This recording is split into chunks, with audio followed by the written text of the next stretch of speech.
Great God, it's a blessing to be in the house of God. To our online audience, thank God for you for being here with us. Our praise team, want to thank them, and Mr. Clemente, Gavin, thank them for leading us and ushering us into worship early in the morning. This early morning service, amen. And I thank God for you. I thank God for you. The Gospel of St. Luke, that's a familiar passage I want to lift for you. It's the 4th chapter of St. Luke, St. Luke chapter 14. St. Luke chapter 14. And I want you to come with me to the 14th verse of Luke 14. I'll read verse 14 and a few of the following verses. And Jesus returned in power of the Spirit into Galilee, and there went out a fame of him throughout all the region around about. And he taught in the synagogues, being glorified of all. And he came to Nazareth, where he had been brought up. And as was his custom, he went into the synagogue on the Sabbath day and stood up to read. And there was delivered unto him the book of the prophet Isaiah. And when he had opened the book, he found the place where it was written, "The Spirit of the Lord is upon me, because he hath anointed me to preach the gospel to the poor. He sent me to heal the brokenhearted, to preach deliverance to the captives, and recovering of sight to the blind, to set at liberty them which are bruised, to preach the acceptable year of the Lord." Hallelujah. And he closed the book, and he closed the book, and he gave it again to the minister and sat down. And the eyes of all them that were in the synagogue were fastened on him. I want to talk this morning from this thought, a celebration of freedom. Come and look at your neighbor and say, a celebration of freedom. Amen. We're still in our series about God, and God is a God of freedom. And we certainly want to celebrate the freedom that only God can give us. It was in the year 1861 that our world reeled and rocked based upon division and global power. In 1861, in Mexico, there were some general issues that the Mexican government were experiencing with those of European power. For this impoverished country in 1861 had reneged on significant loans that were owed to the French Empire, the Spain, as well as the British.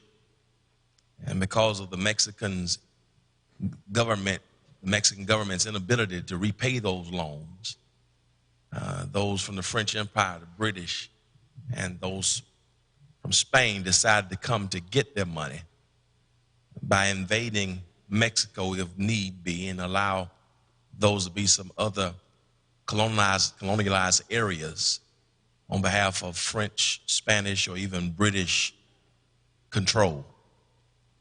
Before all three were able to come to invade Mexico, the British and the Spanish were able to come to some type of deal that enabled them to not invade Mexico.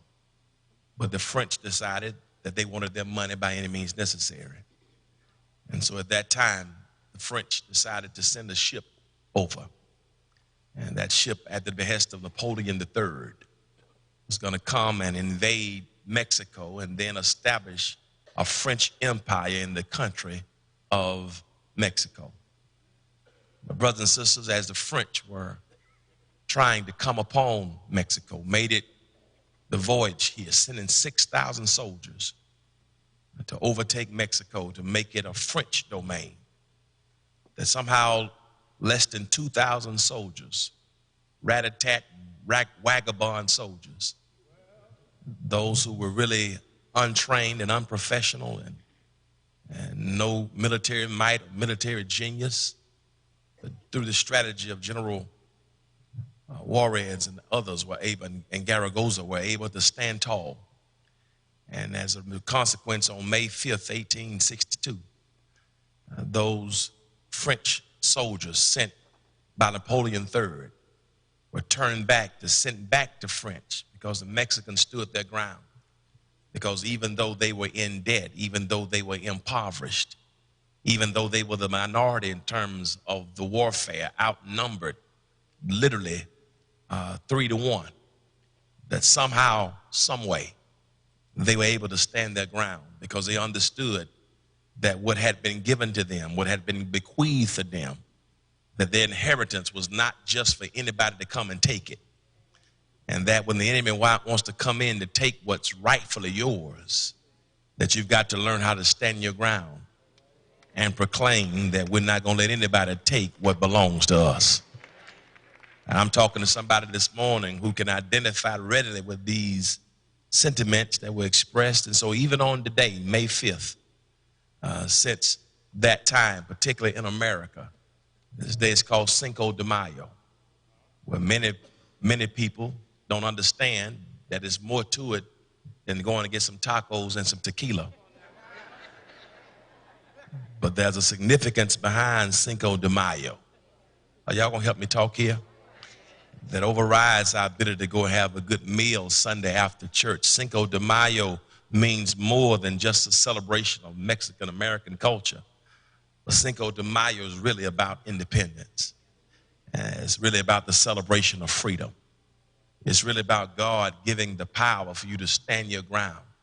And even though you've been on the bottom and the lower rung of any type of social, economic, or political strata, that if you put your faith and trust in God and hold your head up and stick your chest out and declare, I shall not be moved, that I'm on the battlefield for my Lord. I promise him that I will serve him till I die. You got to learn how to fight.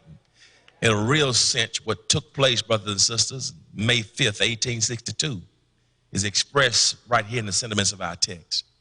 At the time of our text, the Roman Empire, not the French, but the Roman Empire had done to those inhabitants of Jerusalem and Israel what the French were trying to do to the Mexicans. In a real sense, after Pompey fell in 63 BC, that Greco-Roman Empire had been totally under the domination of the Caesars of Rome. And those who were blessed to live as Jews in the land, whether they were Pharisees, or Sadducees, or the Essenes, or the Zealots, did not matter who you were at that time, your ultimate allegiance was no longer to some Messiah, but homage and taxes had to be paid to the Caesars of Rome. If you were an inhabitant of Jerusalem, the census and the taxes were not yours. You were often overtaxed by publicans who were Jews who worked on behalf of the Roman government. As a consequence, there are some Jews there who are waiting for some general, like General Zaragoza of the Mexican government. They were waiting for somebody to come to be their leader. They were waiting for some Messiah to come riding in on a golden chariot, dressed in his royal military regalia, who could help restore Israel back to her place of prominence, prestige, and popularity. But yet no Messiah was in proximity. They thought that perhaps some military genius would come on the scene, that a war would break out, and that those Romans and that even Herod and those other persons who were part of the Greco-Roman aristocracy could be run out of Jerusalem, and that those Hebrews could do to regain what was theirs. And yet no hope was on the horizon. And then out of nowhere, with no prior warning for them, even though the scriptures had given some semblance of idea of when and how it would happen, they had no idea that that general would not come from Jerusalem. The general would not be imported from Jerusalem or even from Rome, the place where barbarity was celebrated, the darling of the human race. They had no idea that in a little field called Bethlehem, to a peasant girl named Mary, to a guy who was not even middle class, was a carpenter by the name of Joseph as his stepdad, that this little baby that was born in Bethlehem would one day be reared in Nazareth. And the one that they were looking for, some military Messiah, that God had the ability to move in a whole different way, raised up a peasant carpenter by the name of Jesus and sent Jesus to be their Messiah, because Jesus wanted them to know that although the Roman Empire had tried to control and dominate their lives, that God had another agenda.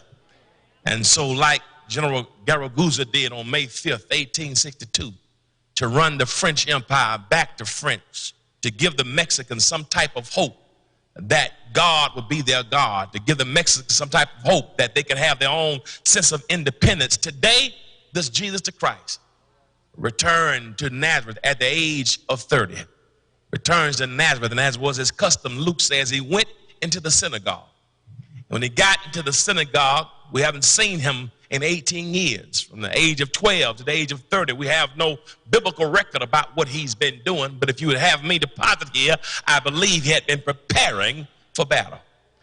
Please know that Jesus just didn't hop on the scene. I believe there was a time of preparation. The last time we saw him was in Luke chapter 2, around verse 41 through 52, when he was in the temple at the age of 12, astounding the doctors and the teachers of the law. We have an 18-year gap as to where he went. But I believe in those 18 years that although you didn't see him working, don't think that he hadn't been working. That's important to know, that just because somebody's not visible, it does not mean they're not valuable. I think it's also important to know that sometimes it takes some preparation. Many people want to come to the forefront. Have you spent any time on the backside of the desert preparing for battle? I wish I had somebody here who understood that just because you don't see me now does not mean that God doesn't have a plan, or God's not getting me ready for something that I can't seem to handle. Somebody says, get me ready for something I can't handle right now. And so he is at the age of 30. We haven't seen him in 18 years. He goes into the synagogue. They hand him the scroll. They hand him the book. And good thing about Jesus is he knew what to do with the book. The text tells us when he got the book, he opened to the prophecy of Isaiah. And he turned to where Isaiah had quoted something around that 60th and 61st chapter of Isaiah. And what Isaiah said messianically 700 years ago, Jesus quotes from that same passage right now. He says what Isaiah was talking about 700 years ago was really not about him. It really was a word spoken over my life. And may I help somebody here that you can always be encouraged when you realize that before you got here, God had already established something and spoke something over your life? Do you not understand that 700 years before Jesus was ever born, in that 53rd chapter, Isaiah says, all we like sheep have gone astray. We've turned everyone to his own way, but God had laid upon him the iniquity of us all, for he was wounded for our transgressions. How does Isaiah speak in the past tense about something that has not even yet occurred? It's because a word had been spoken over his life. And I don't know who I'm talking to here today. I don't know what you're facing today. But whenever you run into difficulty, trial, and trouble, just remember this. Before you got here, a word was already prophesied and spoken over your life. God tells Jeremiah in Jeremiah chapter 1 verse 5, before you were formed in the belly of your mama, I knew you, I sanctified you, and I had ordained you to be a prophet to the nation. Y'all forgot, y'all don't hear y'all didn't see that what I just said. God said to Jeremiah, before you were formed in the belly, he didn't say I was going to get to know you. He said I already knew you. It's past it. Jeremiah, before you got here, I had already sanctified you. Jeremiah, before you got here, I had already ordained you. Now that doesn't mean, Jeremiah, you won't run into something once you get here, but whenever you run into something when you get here, go back and reflect on what was spoken over your life before you got here. And when I knew you, when I ordained you, when I sanctified you, can't nobody unsanctify and unordain what I wish I had somebody who understands. Whenever God appoints you, no man, no woman, no instrument can disappoint you. Nothing can separate you from the love of God. And so he says here, a word had been spoken over my life in Isaiah. Turn to the scroll, and he quotes in verse number 18, to all those Jews who were in that synagogue in Nazareth, I want y'all to understand something. He said this place is not called Pkwy like the battlegrounds of the French Empire and the Mexican War. It's not Pkwy in May 5th, 1862, but this battleground is Nazareth. The location is a synagogue. Y'all not feeling me here.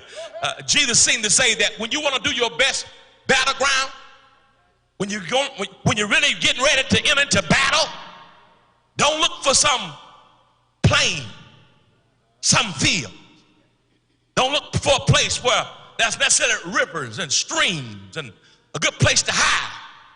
But I want to suggest that Jesus says, as I'm getting ready to do war and battle with a government that's not God's, as I'm getting ready to work on behalf of God's agenda, I can't get this started until I make my first stop. And my first stop is not the Joint Chiefs of Staff. My first stop is not the Pentagon, but my first stop is the synagogue. I wish I'd see. The problem with us is we're trying to fight spiritual battles with carnal and fleshly perspectives. You got to realize Paul said that the weapons of our warfare are not carnal, but mighty through God to the pulling down of strongholds. He says, whenever you get ready to do battle with the enemy, you better make sure you first bask and saturate yourself in a sanctuary, in a spirit of worship. Am I talking to anybody who can testify that no matter what I'm facing, when I come and get my worship on first? Okay, y'all not listening to me here. See, some of y'all can't enjoy this service. You ready to leave here and get your burrito. I was talking to one of the brothers in the back. He said, I talked to my mama this morning. She already drinking at 7 o'clock in the morning, talking about happy Cinco de Mayo. And I thought about that and how some people can do what they want to do, but I've learned this. Some battles can't be fought, my God, with alcohol. Some battles can't be fought with drugs. Some battles can't be fought with profanity. Some battles can't be fought with your fist. Some battles can't be fought with a knife, with a razor blade, or a gun. Some battles have to be fought when you're down on your knees and on your face in worship. Am I talking to anybody who's ever been in worship and you got the strength you needed that you can face any demon? That when I come to worship and spend some time in the sanctuary, if there's a river, I can swim it. If there's a song, I can write it. If there's a mountain, I can climb it. If there's a sermon, I can preach it. If there's a dream, I can birth it. If there's a vision, I can have it. If there's money, I can receive it. If there's faith, I can increase it. If there's anybody around here say, when I come into the synagogue. Thank you, Holy Ghost. He said, I'm getting ready to bring some freedom, but I need to make sure you understand it's got to start in church. But he wasn't in church as a single man trying to pick up a woman. He went to church for the purpose of worship. And the first thing they did when they got to church, they gave him the book. I wish I had something. See, that's the problem with us. We live in a bookless generation. But you better learn how to pick up the book. Some victories won't come when you're watching TV. Some victories only come when you pick up the book. Okay, y'all quiet on me here. See, you thought you came to church this morning just for form or routine and fashion. Some of you think you came to church this morning because you came to hear a sermon. You got it all twisted. You don't understand, my God, that I didn't come here this morning to give y'all just a sermon, to give y'all a good message, but you came here this sermon. Please understand this, because, my God, I've discovered this. Help me, Holy Ghost, that I came this morning because somebody died. And when somebody dies, a good person always leaves a will. And the will that the person dies is left for those who are connected to the one who died. Y'all not forgetting me here. Y'all not with me here. And when a will is left by a person who died and something is left for people connected to the one who died, there had to be an executor of a state. Y'all ain't feeling me here. And the executor of a state is responsible for making sure that whatever in the will is appropriately read and distributed to those who are connected to the one who died. Okay, y'all slow and you're sleepy. I came to tell you, Jesus died. And because you're connected to him, he told me to tell you, I left something for you in the will. And so I got up at 5 o'clock this morning to read the will, because something in the will got your name on it. Shake your neighbor's hand and say, I'm in the will.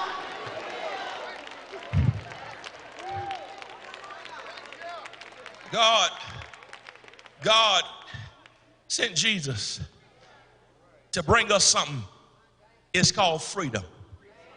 And today, as we celebrate Cinco de Mayo, May 5th, 1862, celebrate the fight between General Lorences and General Juarez, as we celebrate Napoleon III being turned back, as we celebrate Mexican independence and appreciate Mexican-American culture. Please understand there's something greater that you can get in on this celebration regardless of your ethnicity, regardless of your culture and your background. Somebody shout, God is a God of freedom. I say God is a God of freedom. And Jesus told me to tell you, I came to give y'all something more, my God, than an enchilada and some beans. I came to give y'all more. Y'all ain't saying anything to me. Than some food after service on May 5th. I said, well, Jesus, what did you come to give us? He said, God sent me to bring y'all 5 things. And so please celebrate Mexican-American culture today. Please celebrate. The world needs more celebration of other person's perspectives and ideologies. That's what the world needs. We need less of this silo of ethnicity and this racial ethnic superiority. We got to learn how to celebrate others. It's more to the world than European history. Y'all not saying anything. It's more to this world than George Washington and Thomas Jefferson and John Adams. Y'all got the brakes on Dewey. It's more to the world than America. It's not just God bless America and nobody else. God sent his son into the world. God so loved the world. Not just light skin, blue eyes, and blonde hair. God's just so loved the world. Not just 300 million Americans. God so loved the world. Not just the Republican Party. God just so loved the world. Red, yellow, black, and white. We're all precious in his sight. We got to learn to celebrate others other than ourselves. But today, Jesus came to give us something, freedom. And he says, this is what I want you to celebrate. And this is more important than what happened May 5th, 1862. It's more important than what happened July 4th, 1776. This is more important than the British, the Boston Tea Party. This is more important. I said, what is it? He said, well, the first thing I came to tell you, I came to do a few things for you. He said, I came, number one, to distribute to the deprived. He said, I came to distribute to the deprived. Can I talk about it? It's right here. He reads from the scroll. He reads his kingdom constitution. Reads the word spoken of his life from Isaiah. He said, here it is, y'all. The Spirit of the Lord, he says, is upon me. That word spirit there is pneuma in Greek. Pneuma, P-N-E-U-M-A, pneuma. Pneuma, it's the word for spirit, it's the word for breath, pneuma. It's the prefix of the word pneumonia. The word pneumonia is a disease of the lungs. That's what that word pneuma is, the prefix pneuma. He says that the pneuma of God, the Spirit of the Lord, is upon me because he hath anointed me. That word, that anointed, carries the idea. He has greased me. Some of y'all got the brakes on me. He has greased. He has smeared me. Okay, y'all got the brakes on me here. Yeah, he has greased me. I remember Mama when she would comb my sister's hair when they were little girls. Y'all ain't feeling me here. And I before they had perms and a little kid. Back then, Mama didn't believe that little girls should have perms. Okay, y'all ain't got, you see, they got perms now at 5 and 6, but Mama said that's too young to have a perm. And I remember Mama going to this kitchen stove. Y'all got the brakes on me. Somebody know what I'm talking about. And Mama would turn the stove on. And she'd get a chair out the kitchen and she put Charlita at one on it. I can see it in my mind right now. She put them in that chair in the kitchen. Then she had a heavy black comb. Boy, y'all not gonna help me here. And then she turned the stove on. Then she put that comb. Sound like y'all had the same kind of mama. And she put that comb on top of the stove. And then she turned that stove up. And she turned that eye up. And the comb would be on the eye of the stove. Y'all ain't feeling me here. Then what she do, I never shall forget, she take that hot comb. And she part the hair, and then she go to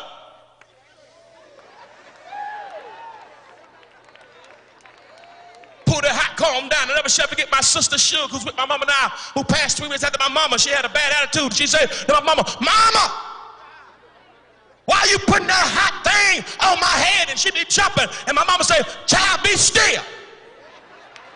Your hair is a mess. And I can't send you out the house like this until I put this hot comb, because this heat gonna straighten you out." Let me just pause for a moment and park there and tell you somebody's uncomfortable and jumping right now and wondering why you in the heat. God told me to tell you I got to put the heat on you because you can't be what you need to be looking like that. So then put this heat on you to straighten some stuff out in your life. Am I talking about been through some heat in your life and you didn't it was uncomfortable, it was sizzling, but it was necessary? And when she put the comb, then she take a jar of grease. And she put that grease in, parted, and she called, I'm gonna grease your scalp. Come on, huh? Before she grease the scalp, sometimes she will wash it and she put them between her legs and she get a comb and before she wash it, now the hot comb made her mad. But before she got the hot comb, she put another comb and she'd just be digging up stuff.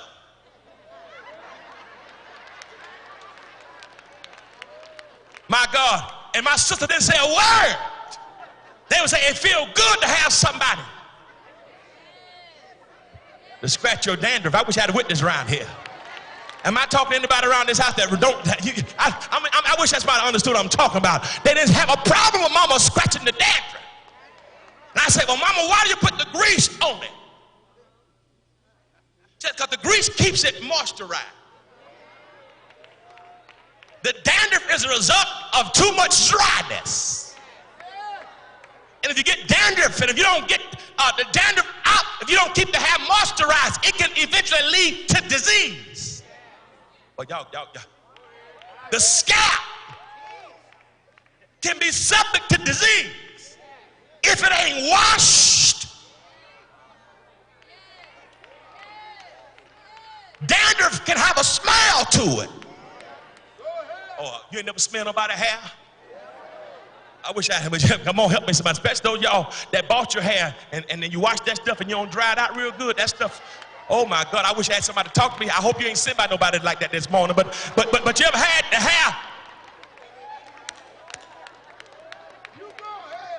So mama would wash it, put grease in it. She said because if you don't wash it, it can start smelling. You know what some of us need? Our souls need a good wash. We got stinking attitudes, stinking dispositions. And that's why y'all come to the church and Lord, wash me and create in me a clean. I don't know how I got here. I'm just thinking about mama this morning. But then she put that grease in the scalp. She said to keep dandruff away, it can keep disease, keep the head from becoming infected with disease. You know what I discovered here? That's what the anointing does for us. All types of dry stuff wants to grow on your spirit. But what the Lord will do is he'll breathe on you and begin to saturate you with the oil of his presence. So anything that's stinking, uncomfortable, and not meant to be there can't come now. I wish somebody give God praise right there for the time.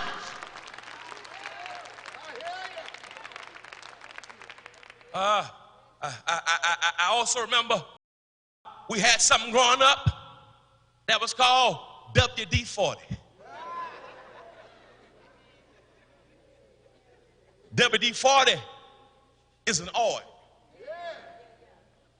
If you got something that's stuck,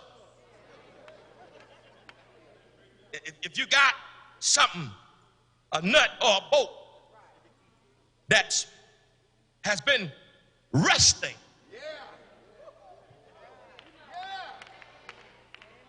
and when it's rusted, it's brittle. When it's rusted, it can break. But to keep it from being brittle, rusting, and breaking, take a can of WD-40. I'm trying to move on here. And just a dab of WD-40. Have that thing lubricated and have that thing greased real good. I wish somebody would say something to me here. Somebody could testify, I would have been broken had not his oil. Matter of fact, can I be honest with you? Sometimes certain things can get able to move and maneuver based upon. Some doors can't open to you unless you've been greased to get through. I thank God I got his oil this morning. I thank God that his oil is available to all of us. Can anybody give God praise because his oil is available? Let's be honest. Some of you got greased through some doors corporately that you didn't qualify for. How did it happen? Because I had his oil on my life. Some of you were greased to get into some positions, to get in a house that you didn't qualify for. What happened? How did I do it? Because his oil was on my life. And if you got his oil on your life, he said, the Spirit of the Lord is upon me. Here it is, because he's anointed me. He's greased me. He's speared me. He's done this to do what he sent me. Here it is. He wants me to preach the gospel. The word preach, that's the word euangelion in Greek. To preach the good news, to bring a good message. To preach the gospel, the euangelion, to preach the gospel to the poor. Interesting. Napoleon III wanted to go to Mexico in 1862 because his job, his purpose was to get back what the poor couldn't pay him.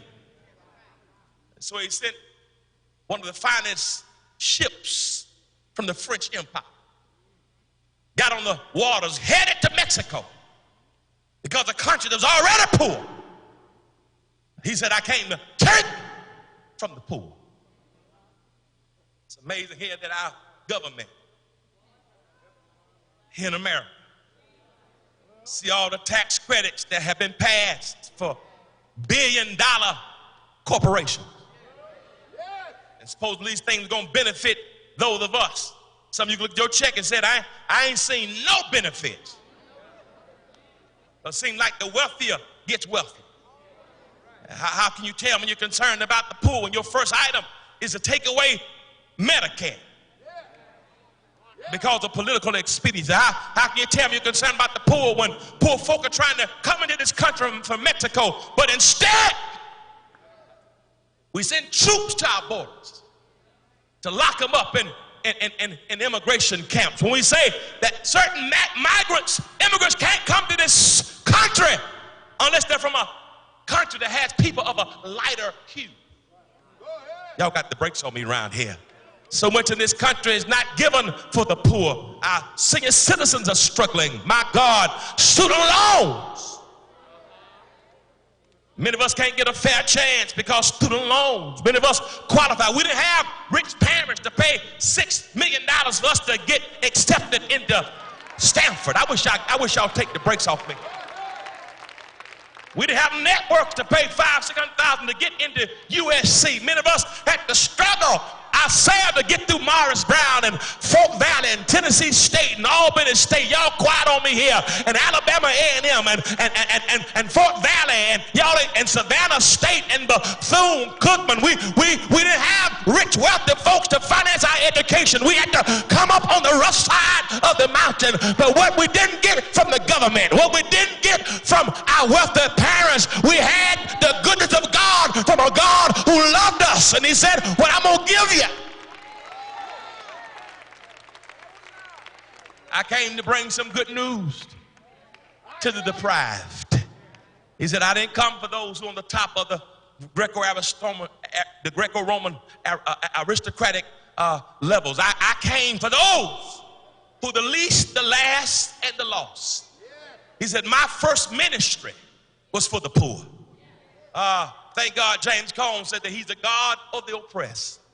Howard Thurman talks about Jesus was only mainly concerned about those who were disinherited.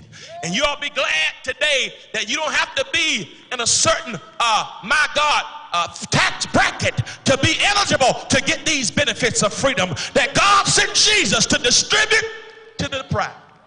But not only does he say I'm going to distribute to the deprived, he said, second, I'm going to doctor on the distressed. I'm almost finished. I'm going to doctor on the distressed. He said, here, the Spirit of the Lord is upon me. He's anointed me to preach the gospel to the poor. Here it is. He has sent me. Can I deal with it? To heal heal the brokenhearted. Can I anchor ship for a moment? That word heal is interesting. That word there, heal in Greek, is iomai. Can the church say iomai? And iomai is interesting because it carries the idea of complete wholeness. Iomai is interesting because it carries the idea of nothing broken, no deficiencies, total adequacy. Iomai. I got to deal with that because, we're starting a recovery program here at our church called Celebrate Recovery. I want to thank Pastor Connor and Sister Minister Betty and everybody who's been working with this, and Dr. Mitchell, this celebration of recovery. It's important because many of us need to recover in terms of grief. Grief can be so debilitating that people are trying to figure out how do I get back on the map from recovery. Many people, there's some caregivers around here. We talked to several of our members who are caring for somebody with cancer. Often our heart goes to the one who is sick, but we don't realize that sometimes the people who are caring for the sick person, they need the prayers and the support as much as the person who's actually sick themselves. I wish I had a witness here. I was talking to a member last week who's caring for a parent who's totally lost sensibilities in terms of dementia and Alzheimer's. How do you watch a parent who doesn't even know your name? I wish I had somebody to talk to me here. No memories, no name. That can be like a death. And then we have persons here who've been struggling with substance abuse. And what does the church have for people who've had addiction problems? Whether it be alcohol addiction and whether it be narcotic addiction. We thank God for AA. We thank God for NA. I think anything that helps people to recover and have meetings are important. But there's one thing I like about Celebrate Recovery. And I like about what Jesus brings in this text is different from some of our human programs. Because when people are trying to recover, we say things like this. In certain meetings, my name is this, and I am a recovering addict. That I'm always an addict. Even though I haven't had drugs or drink alcohol in 10 years, I am a recovering addict. I understand the sensibilities of it because it wants to keep you humble and keeps you depending on your higher power. I'm a recovering addict. But I like this text, brothers and sisters, because Jesus said, God sent me not, y'all got the brakes on me here, not to help you be a recovering addict. But that Greek word is iomai. I came to put you back completely together without any taste for what you. I wish I had somebody around this house that can testify that God has brought me out of some situations and I don't look like nothing I came out of. Well, y'all help me preach it. Can anybody testify that God delivered me from some things, from some people, and I ain't going back?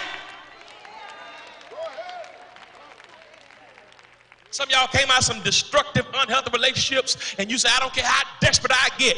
If they were the last person on the world, I wouldn't go back. You can call Ilana, Fix My Life, Oprah, Montel, Ricky, Phil Donahue, call all of them. I ain't going back to what God delivered me from. Because once I've been healed, is there anybody around this house can testify? Once I've been healed, I ain't going back. Shake a neighbor, says I refuse to go back. I came to distribute to the deprived. I came to doctor on the distress. Let me finish. I came to deliver the detained. I'm just going to work this one verse. I'm just really going to look at this verse. Just one verse of this service. I'm going to deliver the detained. The Spirit of the Lord is upon me. Not me to preach the gospel to the poor. Send me to hit the brokenhearted. Here it is. To preach deliverance. Woo.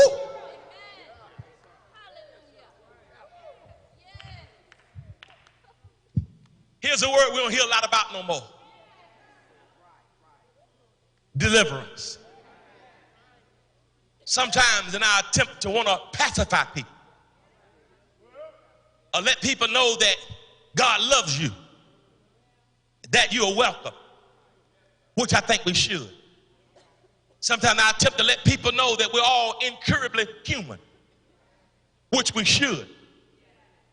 Sometimes to let people know that you can come just as you are, which we should.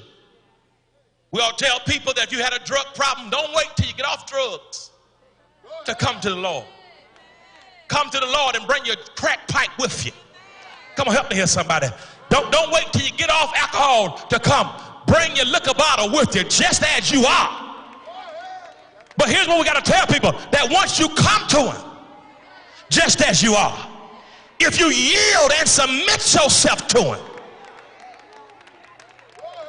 that God won't leave you just as you are. It's a feast. I wish I had somebody who can thank God I've been delivered. I came to tell you this morning, deliverance is available for you. It's available for your marriage. It's available for your child. It's available for your mind. It's available in your body. It's available for your job. Somebody shout, God, bring me some deliverance.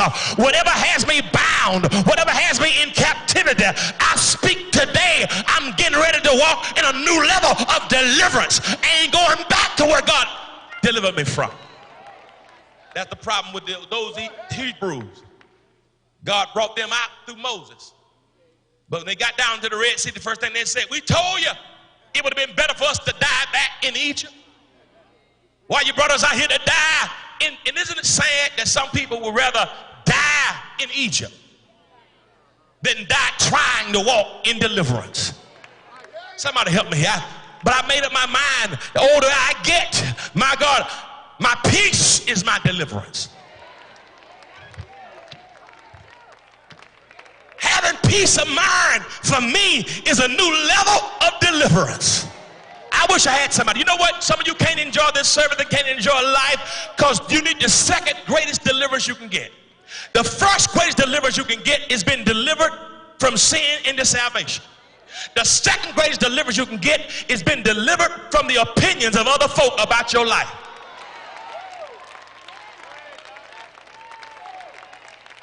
Some of you can't shout because you ain't been delivered, because you got a certain image you want to uphold. You don't want folk to think bad, but when you get delivered from what other folks think about you, your whole life goes to a new level.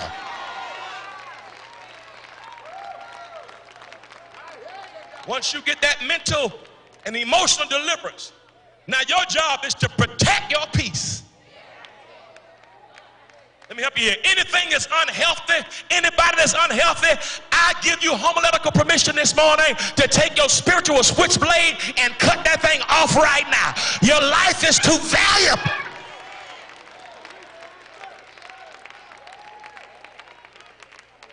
Some of you are bound by your family. Some of you can't enjoy life because you're the one got to take care of everybody else. And somebody told you a lie.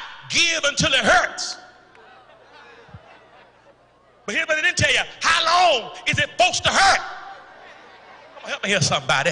My God, at what point am I helping or am I enabling? One thing that used to crush me in my 20s and my 30s and the early 40s, I was broken when I learned to say no. Because God blessed me, some folk I carried for a decade.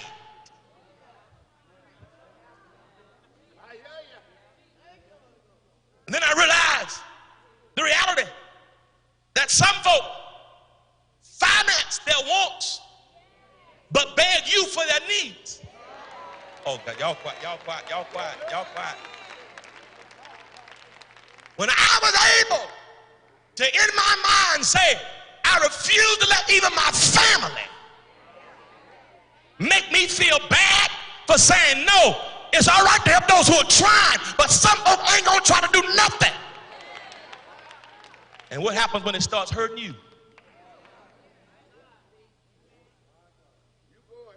You look up and you done wasted all of this trying to help people who are not gonna help themselves. But because you want to go to the family reunion and want everybody to love you,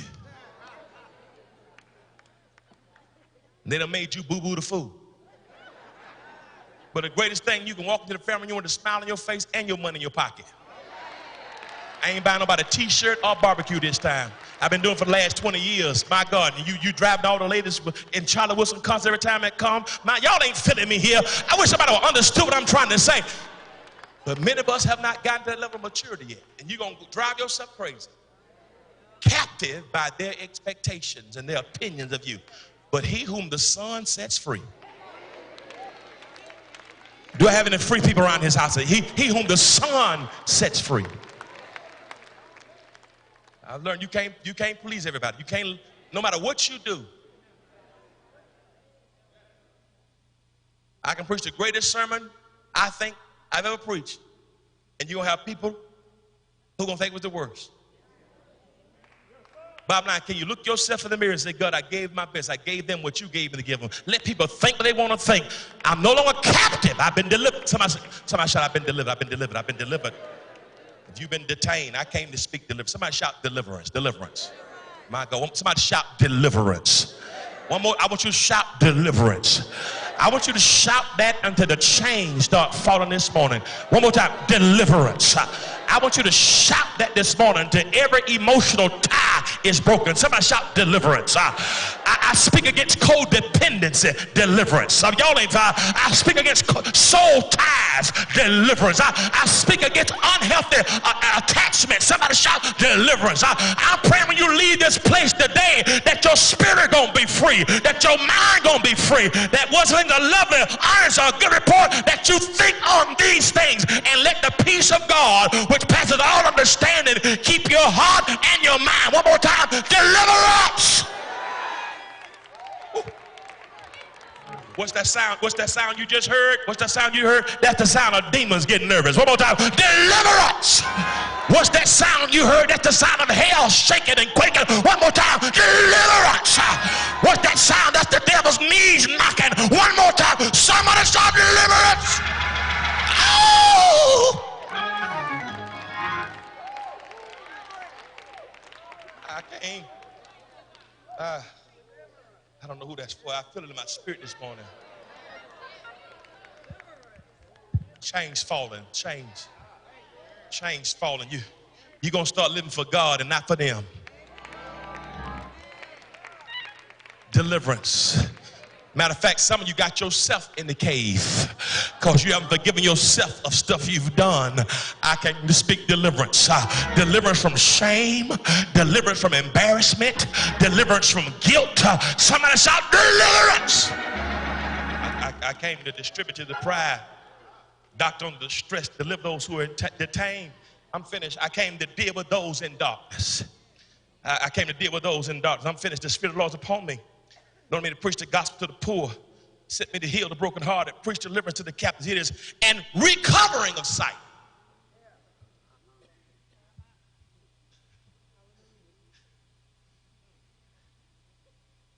I'm not going to give you restoration that keeps you a permanent slave to your past. But I came to recover your sight. Now, I need to break that down for a moment. Re in English is a prefix. When you see re, automatically assume this is the second time.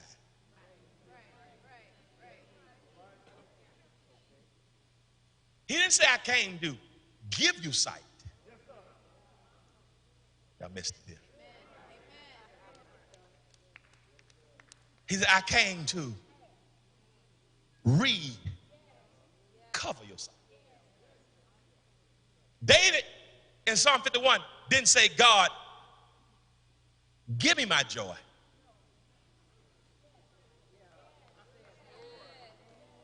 David said, God, restore.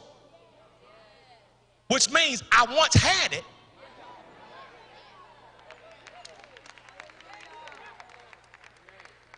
but I lost it.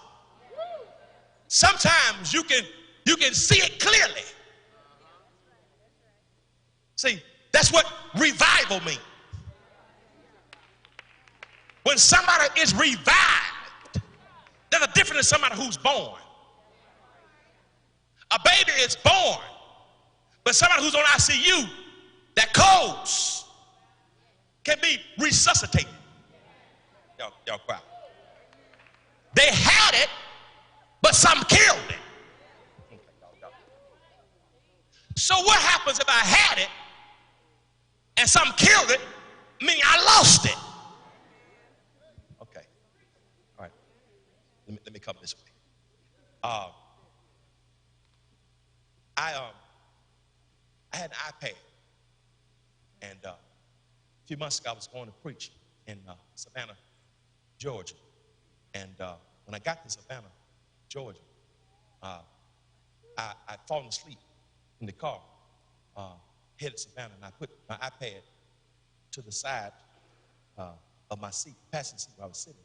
And when I got to Savannah, instead of them awakening me, somebody came to my door and they opened my door. And when they opened my door, my iPad, which was right next door to the seat, cut the seat, broke on the ground. All my sermon notes, all my files, everything was in the iPad. The iPad fell and it broke and it shattered. And I wanted to say some words. I didn't say it because I had to preach and I couldn't say them. I was on church ground, but I wanted to say some words because my iPad, with everything in it, had shattered and broken. I was hurt. I was broken. I got upset. And when I got upset, so everything is in there. All my notes, all my book notes, everything I'm working on is in my iPad. And then they said something to me that changed my life. The guy from Savannah said, Pastor, don't worry about it. He said, he asked the guy who said, did y'all back it up?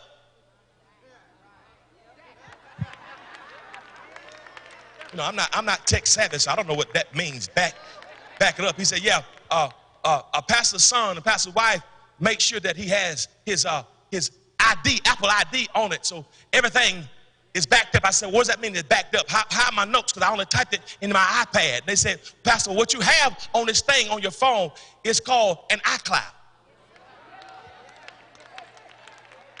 Okay, y'all slow.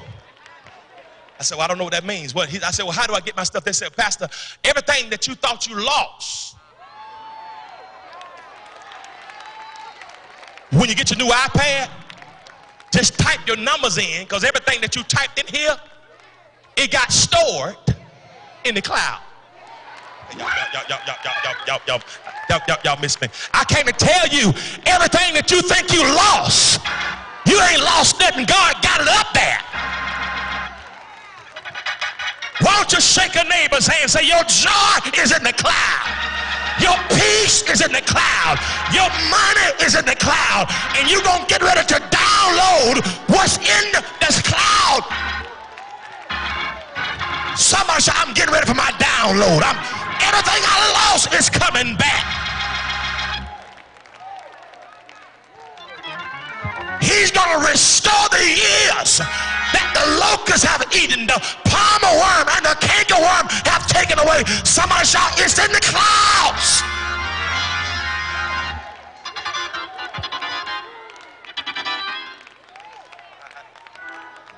I need a praying church. I know it's the early morning service, but can somebody give God praise for everything that you lost?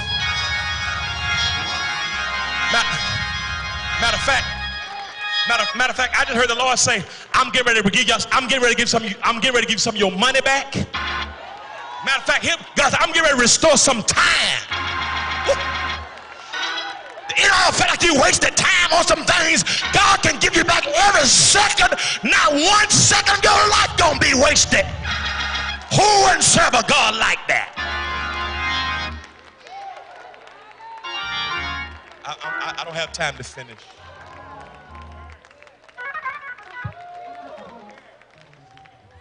When is he gonna do it? He says, I'm gonna do this. I'm gonna preach the acceptable year. Verse 19, I believe. To preach the acceptable year. Which means this freedom that's yours.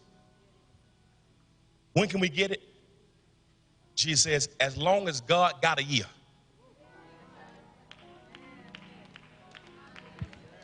is available to you.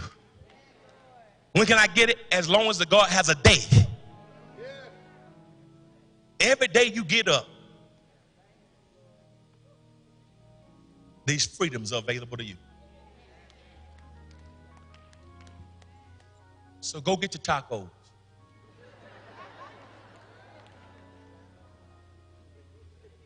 Enjoy. But guess what? The greatest freedom you could ever have is God sending his son and his spirit and everything you need.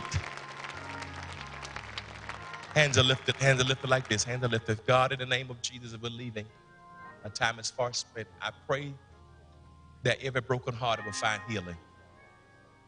Every person who's been getting bad news after bad news after bad news, that you bring the gospel, that you died, that you suffered, that you were buried, that you got up, that you rose again, and that you're coming back. I speak good news